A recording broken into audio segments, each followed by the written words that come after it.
यहाँ पर भी आप देख सकते हैं ये बच्चे कुछ एक्टिविटी के सिंबल्स हैं। It's like a flow chart, आपको ये फ्लो चार्ट की तरह दिखाई देंगे।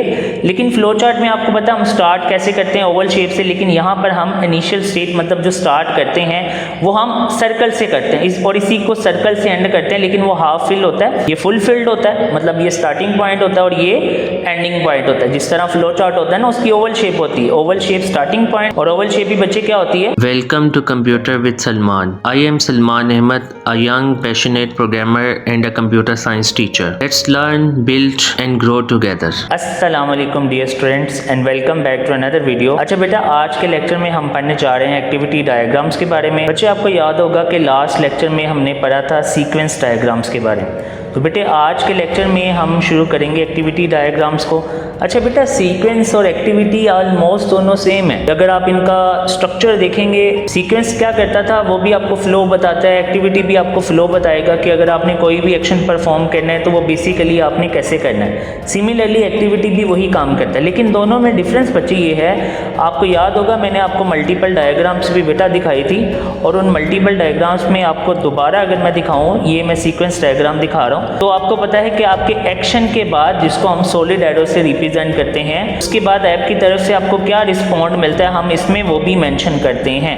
ये सीक्वेंस डायग्राम की बात करो। लेकिन बेटे एक्टिविटी डायग्राम में आपने ऐसा कुछ मेंशन नहीं करना होता, आपने सिर्फ स्टेप्स बताने होते हैं। It's like a flow chart algorithm, जिसमें आप सिर्फ स्टेप्स बता रहे होते हैं कि आपने एक प्रॉब्लम को सोल्व कैसे करना है। अगर आपने एक टास्क परफॉर्म करना है तो आपने उसको कैसे करना है। ये वही बात है, लेट सपोज मैंने क्या करना है, मैं दोबारा से आपको दिखा देता हूँ प्रैक्टिकल। बेटे लेट सपोज मैं कहता हूँ कि मैंने यूट्यूब ओपन करनी है। अगेन लास्ट एग्जाम्पल ये ले लेते हैं। तो मैंने क्रोम पे क्लिक किया, उसके बाद मैंने क्या किया, उसके बाद मैंने यूट्यूब के आइकन पे क्लिक कर लिया, यहाँ पर यूट्यूब को सर्च कर लिया। तो ये मुझे बस स्टेप्स बताएगा, ऐप की तरफ से क्या रिस्पॉन्ड आएगा बच्चे, हम उसको डायग्राम में मेंशन नहीं करते। एक्टिविटी की बात कर रहा हूँ। यहाँ पर भी आप देख सकते हैं ये बच्चे कुछ एक्टिविटी के सिंबल्स हैं। It's like a flow chart, आपको ये फ्लो चार्ट की तरह दिखाई देंगे।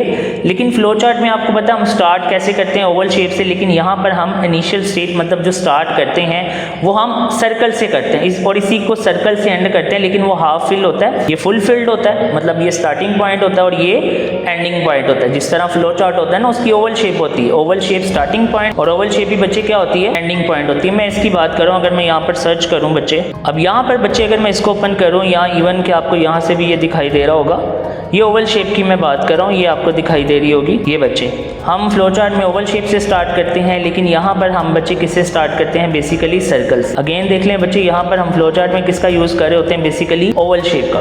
ये आपको फ्लो चार्ट की ही तरह दिखाई देगा अगर मैं आपकी बुक ओपन करूं, लाइक दिस आप देख सकते हैं। अच्छा, यहाँ पर इन्होंने बेसिकली इसको ओवल शेप में लिया हुआ है, लेकिन एक्टिविटी जो प्योर है या प्रोफेशनल है बच्चे, आप उसको सर्कल से ही स्टार्ट करते हैं। अगर आप कोई भी एक्टिविटी डायग्राम देखेंगे ना, इवन मैंने भी बनाई है तो मैं आपको दिखा देता हूँ। यहाँ पर एक्टिविटी डायग्राम मैं आपको दिखा रहा हूँ। तो यहाँ पर आप देख सकते हैं, आप कोई भी एक्टिविटी डायग्राम देखेंगे ना प्रोफेशनली, तो उसका स्टार्टअप बच्चे सर्कल से ही होगा। सर्कल से स्टार्ट करना और आपने उसको सर्कल से एंड करना है, लेकिन जब एंड करना आपने तो उसको आपने हाफ फिल्ड करना है।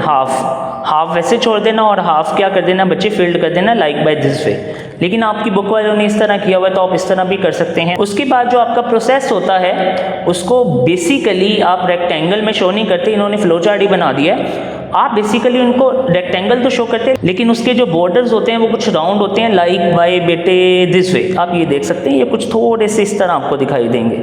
ये आपकी एक्टिविटी को शो करता है बेसिकली, जिसे आप एक्शन भी कह सकते हैं। हमें एक्टिविटी डायग्राम यही बताती है कि आपने अपनी ऐप में कोई भी एक्शन परफॉर्म करना है, कोई भी फीचर को यूज़ करना है, तो आपने उसको कैसे यूज़ करना है, ये उसका स्टेप बाय स्टेप सोल्यूशन है बच्चे। इससे आपने कंफ्यूज नहीं होना बच्चे। और मैंने अगेन आपको बताया था कि आपके जो इंपॉर्टेंटली आपके सिलेबस में बच्चे सबसे इंपॉर्टेंट है वो है यूज केस डायग्राम। उसके बाद आप कह सकते हैं क्लास डायग्राम। इसका आपको कंसेप्ट पता हो जो मैंने आपको बता दिया। आपने फ्लो चार्ट पढ़ा होगा, ये आपको पता है ये डिसीजंस के लिए हम यूज़ करते हैं। ये बच्चे बेसिकली इसको कनेक्टर कहते हैं और ये कनेक्टर क्या काम करता है, बेसिकली जब एक से ज़्यादा फ्लो लाइंस, आपने इस चीज़ में ये चीज़ नोट की है कि ये फ्लो लाइंस को ऐसे भी हम ख़त्म कर सकते थे, इसकी बात कर रहा हूँ। लेकिन ये इसके साथ अटैच क्यों है, क्योंकि बच्चे ये फ्लो चार्ट का रूल होता है और जितनी भी इवन के ये जो एक्टिविटी डायग्राम इसका भी रूल है कि उसका एक ही स्टार्टिंग पॉइंट होता है और बेटा एक ही एंडिंग पॉइंट होता है, मल्टीपल एंडिंग पॉइंट्स नहीं हो सकते। तो अगर एक से ज़्यादा एंडिंग पॉइंट्स बन जाए तो हम उनको ज्वाइन करने के लिए लिए हम बच्चे यूज़ करते हैं कनेक्टर का, जिसे आप सर्कल कह सकते हैं। ये फ्लो चार्ट का कॉन्सेप्ट है, तो बच्चे इससे कंफ्यूज नहीं होना आपने। तो ये तो आपके लिए बहुत सिंपल सी बात है कि यहाँ पर आपने स्टार्ट किया, ऑर्डर प्लेसमेंट की, फूड, जारी बात है जब ऑर्डर प्लेस होता है तो आप फूड को प्रिपेयर करते हो, अगर वो रेडी है तो ऑर्डर डिलीवर हो जाएगा। अच्छा बच्चों, फर्दर मूव करने से पहले आपसे छोटी सी रिक्वेस्ट है, इस वीडियो को लाइक करें, शेयर करें और इस चैनल को सब्सक्राइब करें। अगर वो रेडी नहीं है तो आप उसको प्रिपेयर करोगे, जब वो प्रिपेयर हो जाएगा तो डेफिनेटली वो रेडी स्टेट में चला जाएगा और इट मीन्स कि आप उसको डिलीवर कर सकते हैं और इधर से ये फिर क्या हो जाएगा बच्चों, एंड हो जाएगा।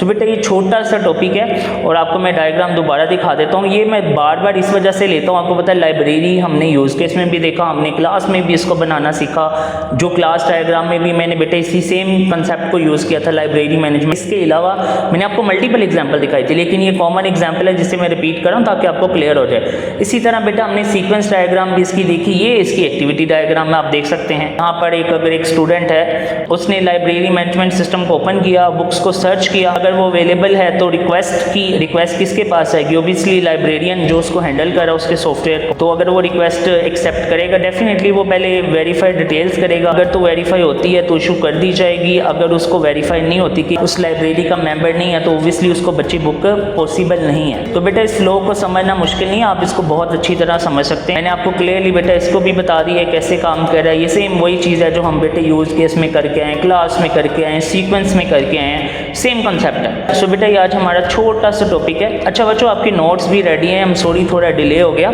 उसके लिए, रियली सॉरी। ये नोट्स आपके रेडी हैं बच्चे, इंशाल्लाह मैं आप ये समझ लें कि ये देखें मैंने यूज़ केस तक इसको बना लिया है और बहुत बेटर और आसान वर्डिंग में, और इंशाल्लाह बच्चे आप इसे डाउनलोड भी कर लेंगे लाइक बाय दिस वे, लेकिन अभी आप नहीं करेंगे क्योंकि अभी मैंने इसे कंप्लीट करना है, तो इंशाल्लाह ये कल तक कंप्लीट हो जाएंगे। अच्छा बच्चे अब इसकी ना ज़रा बुक से मार्किंग कर लेते हैं। तो इसकी मैंने आपको कंसेप्ट बता दिए, उसके बाद आपने इसकी जो डेफिनेशन करनी है वो यही है, यहाँ से यहाँ तक, बस इसके अलावा कुछ भी नहीं। एग्जाम्पल आप कुछ भी लिख सकते हैं, it is not important for exam. मैंने आपको बताया एग्ज़ाम में सबसे अगर इम्पॉर्टेंट है ना तो वो आपकी यूज़ केस है, यूज़ केस के बाद है क्लास डायग्राम। सीक्वेंस भी इम्पॉर्टेंट नहीं है, ये भी इम्पॉर्टेंट नहीं है। तो आपको वो दोनों डायग्राम बच्चे इन चारों में से किसी में भी प्रॉब्लम हो ना तो आप मुझसे कॉन्टैक्ट कर सकते हैं। आपको पता है आप मुझे बच्चे कमेंट कर सकते हैं, आप व्हाट्सएप के थ्रू कॉन्टैक्ट कर सकते हैं, आप इंस्टा पे कॉन्टैक्ट कर सकते हैं, या आप ईमेल के थ्रू भी कॉन्टैक्ट कर सकते हैं मेरी वेबसाइट का यूज़ करते हुए। तो बेटा that was our today topic. अल्लाह हाफिज़। Thanks for watching students and kindly don't forget to subscribe.